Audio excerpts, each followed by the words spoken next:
तो आपका स्वागत है एक और नए वीडियो में। तो इस एपिसोड की स्टार्टिंग में हम देखते हैं कि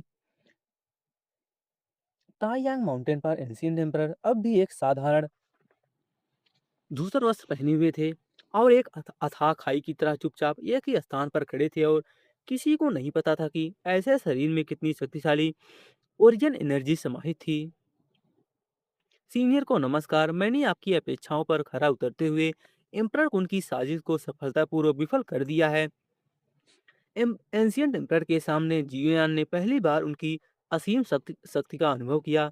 यह शक्ति सागर की तरह विशाल और असीम थी, जिसने उसे स्तब्ध कर दिया। और इससे पहले उसने एंशियंट एम्परर से कभी ऐसा अनुभव नहीं किया था।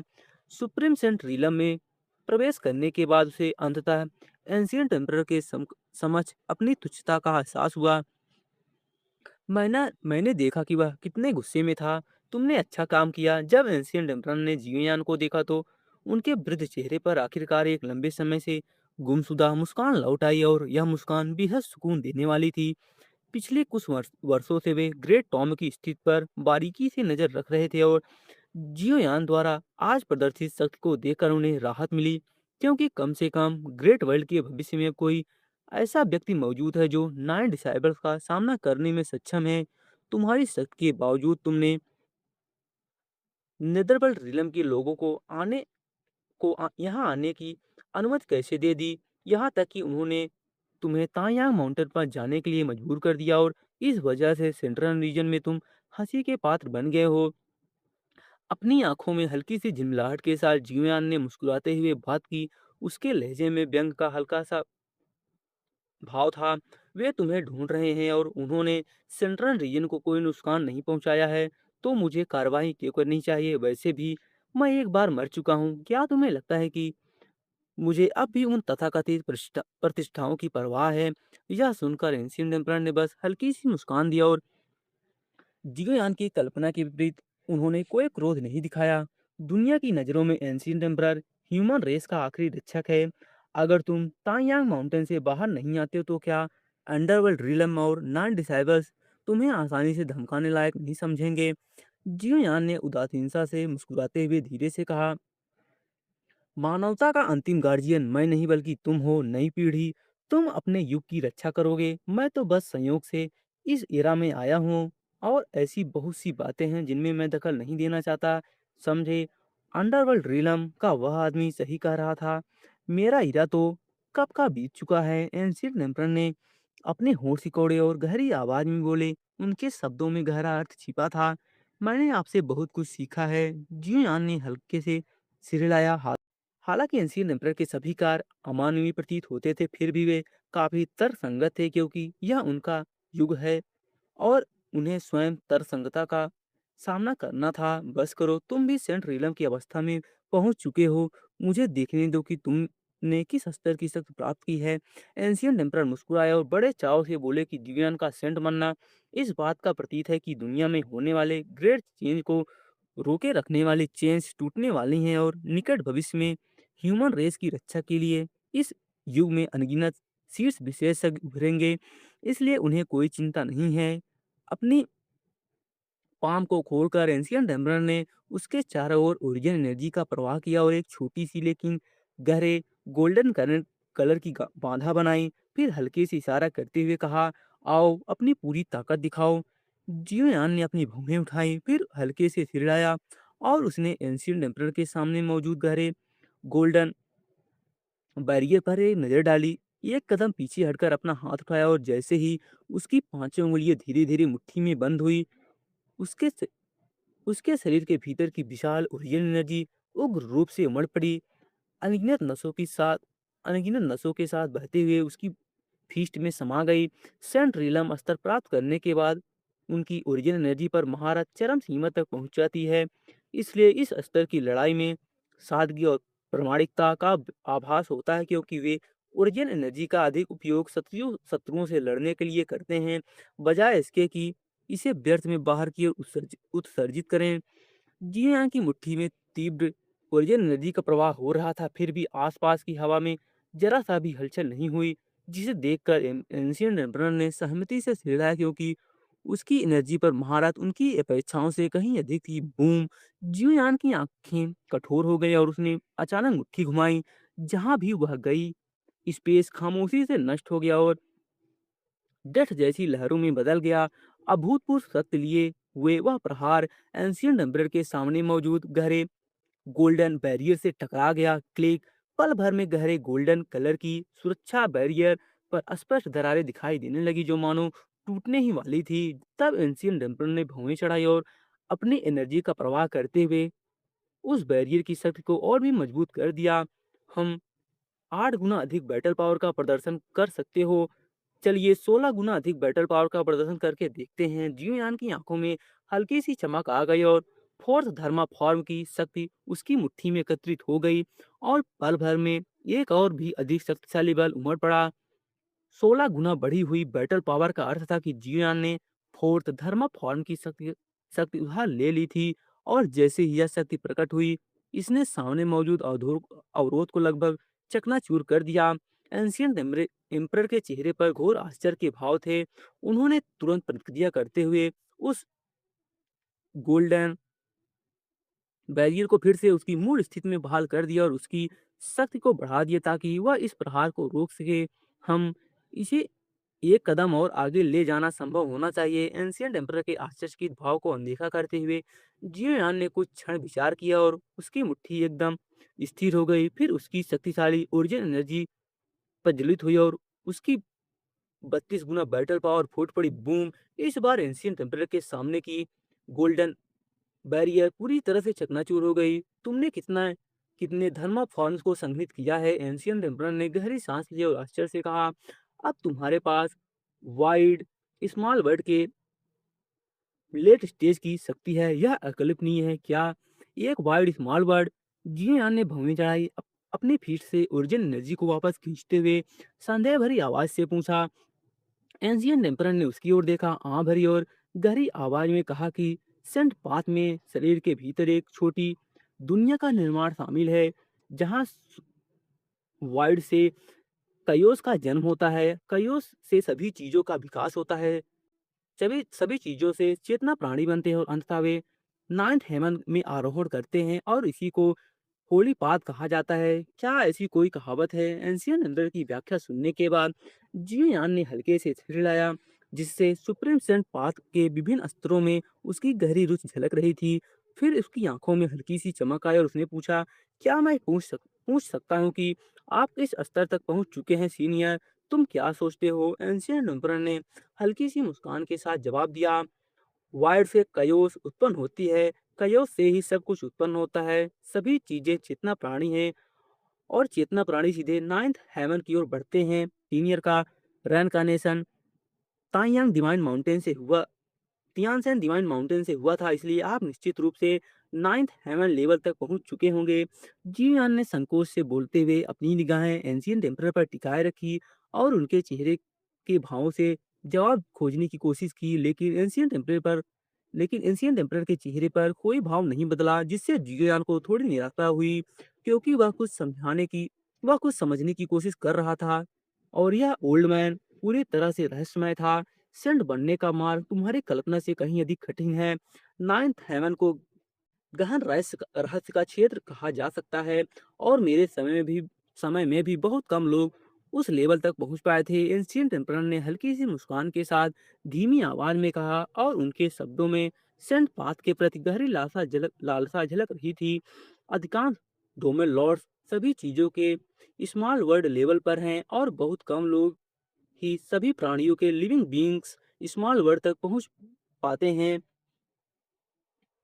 और इस स्तर पर एक और कदम आगे बढ़ना अत्यंत कठिन है। उन्होंने खुद को संभालते हुए आगे कहा, हालांकि मैं तुम्हें बता दूं कि यद्यपि नॉन डिसेबल्स की वास्तविक शक्ति डोमेन लॉर्ड से थोड़ी कम है, फिर भी उनकी विधियां अत्यंत भयावह हैं और इसके अलावा वे कई वर्षों से दुनिया में छिपे हुए हैं और अपनी ओरिजिन पावर को पुनः प्राप्त कर रहे हैं और जब दुनिया में ग्रेट चेंज आएगा तब उनकी शक्ति पूरी तरह से बहाल हो जाएगी और वे शायद और भी आगे बढ़ सकेंगे। सभी 9 डिसाइबल्स मारियाड रियल डोमेन के स्तर पर हैं। जियोयान ने थोड़ा सा माथा सिकोड़ा, लेकिन वह ज्यादा हैरान नहीं हुआ क्योंकि उसके अनुमान के अनुसार उनके उनके पास पहले से ही सेंट लेवल की शक्ति है और ग्रेट वर्ल्ड में तबाही मचाने की उनकी यह क्षमता ने यह साबित कर दिया था कि वे कमजोर नहीं थे। इम्प्रन कुन की शक्ति शायद और भी अधिक है। उनकी भयानक शक्ति के अलावा बॉडी को नियंत्रित करने की उनकी क्षमता उनका सबसे बड़ा तुरुप का पत्ता है और एम्परर कुन सामान्य लोगों की आत्माओं के माध्यम से उनके दिमाग में प्रवेश कर सकते हैं और उन्हें नियंत्रित कर सकते हैं। यह सुनकर जियान ने हल्के से सिर हिलाया, क्योंकि उन्होंने स्वयं ग्रेट टॉम में एम्परर कुन की क्षमताओं को देखा था, जहां उसने आसानी से जुआन चेंगसान को अपने नियंत्रण में कर लिया था और यहाँ तक कि जियांग्यू भी लगभग उसके वश में आ गया था। क्या तुमने अभी अपनी पूरी ताकत का इस्तेमाल किया? एंशियंट एम्परर ने अचानक पूछा।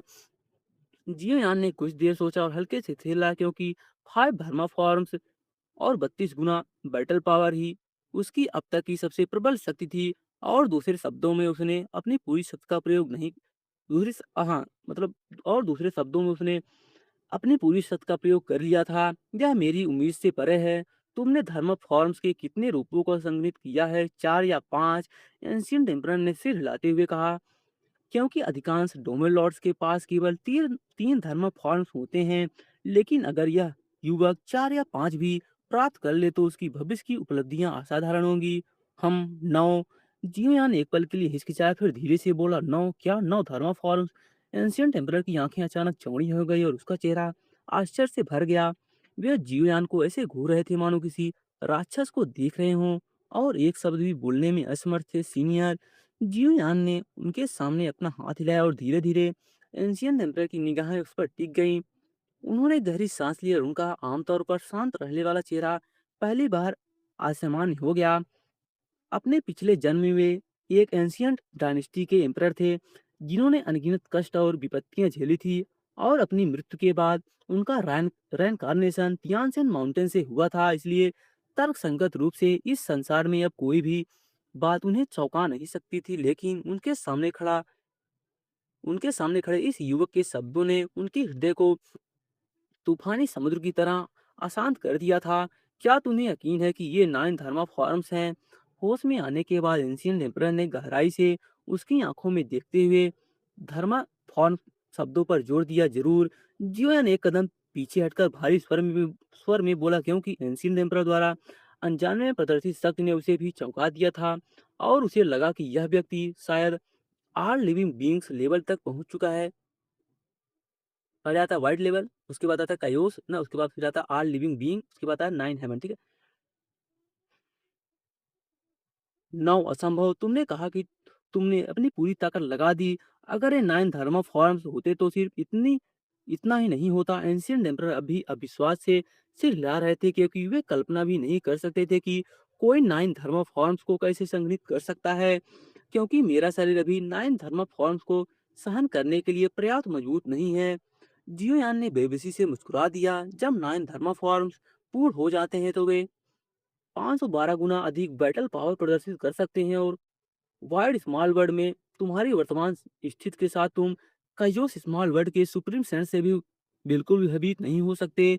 यह सुनकर एंशियंट एम्परर के चेहरे के भाव कई बार बदले और काफी देर बाद उन्होंने इसे स्वीकार करते हुए जियोयान को गहरी नजर से देखा और अंत में दांत भींचकर धीरे से कहा, विकृत, अगर मैं अपनी पूरी क्षमता का उपयोग नहीं कर सकता तो इसका क्या फायदा? जियोयान ने कंधे उचका दिए और उनकी बातों को गंभीरता से नहीं लिया। मैं यह भी देखना चाहूंगा कि अगर मैं सभी 9 धर्म फॉर्म्स की पूरी शक्ति को उजागर कर सकूं तो मैं किस लेवल तक पहुंच सकूंगा। एंशियंट एम्परर अपने चेहरे पर उत्साह छिपा नहीं सके और बार बार सिर हिलाते रहे।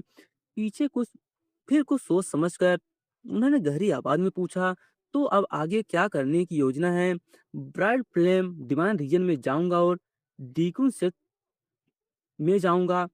जियान ने बिना किसी झिझक के कहा, क्योंकि अब जब वह सुप्रीम लेवल पर पहुंच चुका था तो दुनिया में कोई भी उसे पूरी तरह से पराजित नहीं कर सकता था। और वह जेट फेरी के मामले में एक पल भी देरी नहीं करना चाहता था। और उसके बाद एंशियंट टेम्परर ने हल्के से पलके उठाई। स्टार फील्ड में लौटूंगा, हेवनली रीलम में जाऊंगा और कुछ मामलों को सुलझाने का समय आ गया है। जियान का चेहरा गंभीर हो गया और उसने गहरी आवाज में कहा, यांगची ने उस समय उसे मोहरे की तरह इस्तेमाल किया था और उसे सेंट्रल रीजन छोड़ने पर मजबूर किया था।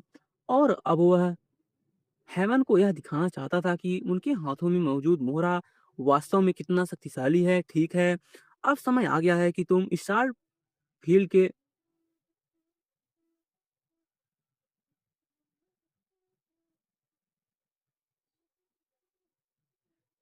ठीक है, अब समय आ गया है कि तुम स्टार फील्ड लौटो और मोहरों और खिलाड़ियों की स्थिति उलट दी जानी चाहिए। एंशियंट टेम्परर ने हल्के से सिर हिलाया और फिर कहा, ब्राइट फ्लेम डिवाइन रीजन में लौटने के बाद पहले यहाँ आना। मैं तुम्हें एंशियंट टेम्परर टेक्निक सिखाऊंगा, क्योंकि तुम अपने भौतिक शरीर की कुछ भौतिक शरीर की कमजोरी के कारण नाइन धर्मा फॉर्म की शक्ति का त्याग नहीं कर सकते। क्या आप मुझे एंशियंट टेम्परर टेक्निक सिखाना चाहते हैं? ताइयांग माउंटेन पर जियोयान ने एंशियंट एम्परर को विस्मय से देखा, क्योंकि ancient emperor technique ancient dynasty की एक अत्यंत गुप्त तकनीक थी, जिसे ग्रेट वर्ल्ड में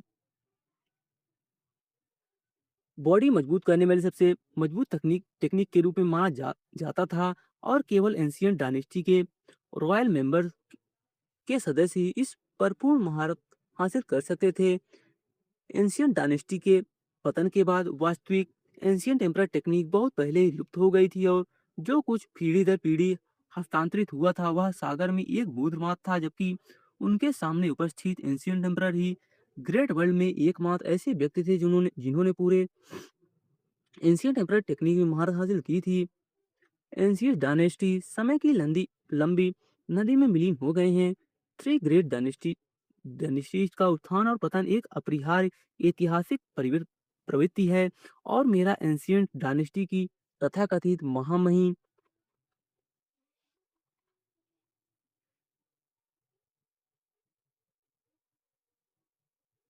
और मेरा एंशियंट डायनेस्टीज की तथाकथित महिमा को पुनर्स्थापित करने का कोई इरादा नहीं है, क्योंकि एक बार मरने के बाद मैं कई चीजों को गंभीरता से ले सकता हूँ। जीवयान की हैरानी को भांपते हुए एंशियंट टेम्परर ने हल्की सी मुस्कान दी, लेकिन उनकी मुस्कान में थोड़ी कड़वाहट भी झलक रही थी। एंशियंट डायनेस्टी भले ही लुप्त हो जाए, लेकिन एंशियंट इम्प्रिंट टेक्निक्स नहीं, और तुम्हारे हाथों में ये टेक्निक्स मेरी टेक्निक से भी कहीं अधिक शक्ति का प्रदर्शन कर सकती हैं। जियोयान कुछ पल चुप रहा, फिर गंभीरता से सिर हिलाया, क्योंकि उसे एंशियंट एम्परर के प्रति औपचारिकता दिखाने की कोई आवश्यकता नहीं थी, और वह मन ही मन उनकी उदारता की प्रशंसा कर रहा था। मैं मूल रूप से चाहता हूँ कि तुम एंशियंट एम्परर टेक्निक का अभ्यास करने के लिए अपने धर्मा अवतार में से एक को यहाँ छोड़ दो, लेकिन मुझे उम्मीद नहीं थी कि तुम्हारे पास पूरे 9 धर्म फॉर्म्स होंगे, और तुम्हारे पास जितने अधिक धर्म फॉर्म्स होंगे उन्हें अलग करना उतना ही कठिन होगा, क्योंकि मैंने 9 धर्म फॉर्म्स वाले किसी भी सुप्रीम सेंट के बारे में नहीं सुना है। तुम पहले हो, इसलिए तुम अपने धर्म फॉर्म्स को कब अलग कर पाओगे यह मैं नहीं जानता।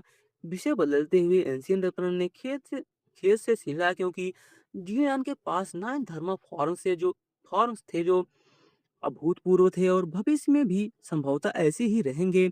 और वह निसंदेह अविश्वसनीय रूप से शक्तिशाली होगा, लेकिन इससे उसकी कुछ सीमाएं भी निर्धारित होंगी, क्योंकि अंततः संसार प्रकृति के नियमों द्वारा संतुलित है। अच्छा ऐसा है। जीवयान ने सिर हिलाया। उसके मन में थोड़ी सी निराशा थी, क्योंकि उसके पास 9 धर्म फॉर्म्स थे, और यदि उन्हें अलग अलग किया जा सके तो प्रत्येक धर्म फॉर्म्स न केवल मेन बॉडी की शक्ति प्रदर्शित कर सकता है, बल्कि अनेक कार्य भी कर सकता है। लेकिन एंशियंट टेम्परर द्वारा कही गई समस्या का उसके पास कोई समाधान नहीं था। ठीक है, आगे बढ़ो और अपना काम करो।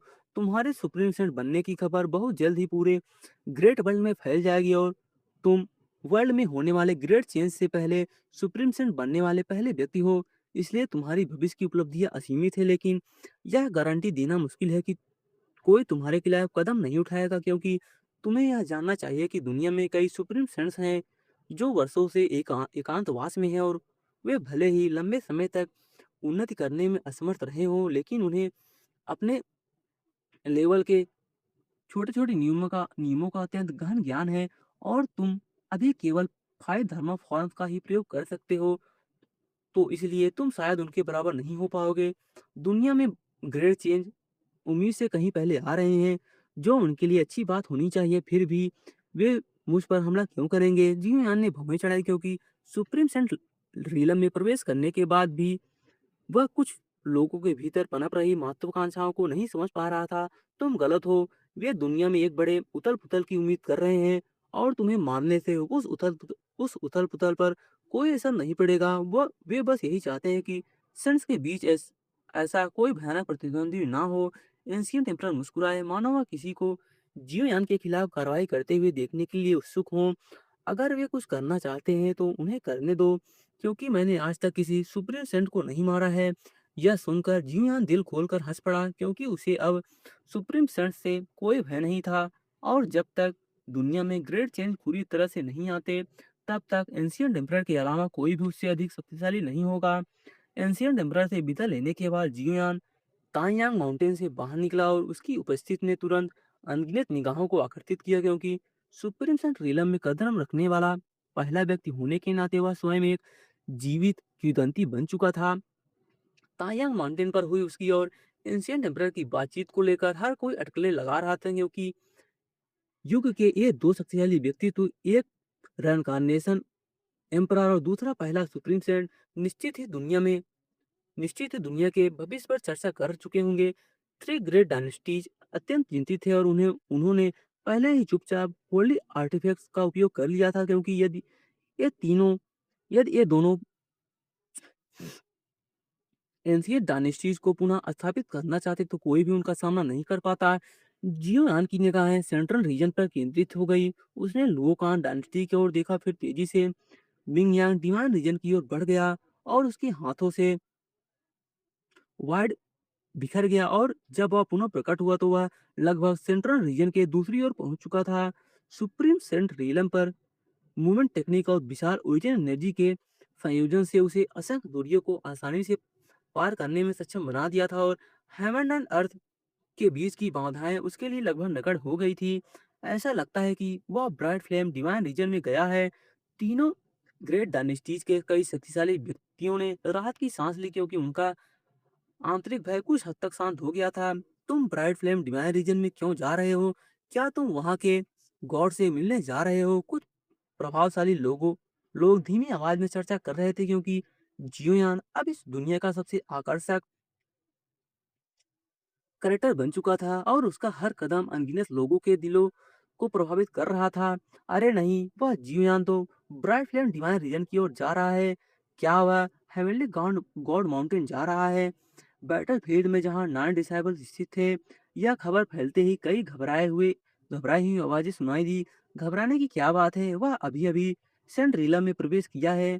उससे हमें क्या खतरा हो सकता है? और अगर वह हेवनली गॉड माउंटेन पर जाने की हिम्मत करे तो और भी अच्छा होगा, क्योंकि वह उसका टॉम्ब बन जाएगा। एक गहरी आवाज गूंजी जिसने सभी को शांत कर दिया, क्योंकि पिछले कुछ वर्षों में तियानसिन माउंटेन पर बनाई गई उनकी योजना इतनी भयानक थी कि वहां जाने वाला कोई भी व्यक्ति बच नहीं पाता था। मिंगयान डिवाइन रीजन में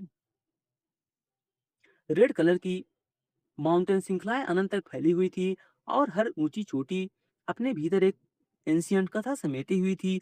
यह एक किंवदंतियों से भरी भूमि थी और कई वर्षों बाद जियोयान ने यहाँ फिर से कदम रखा था।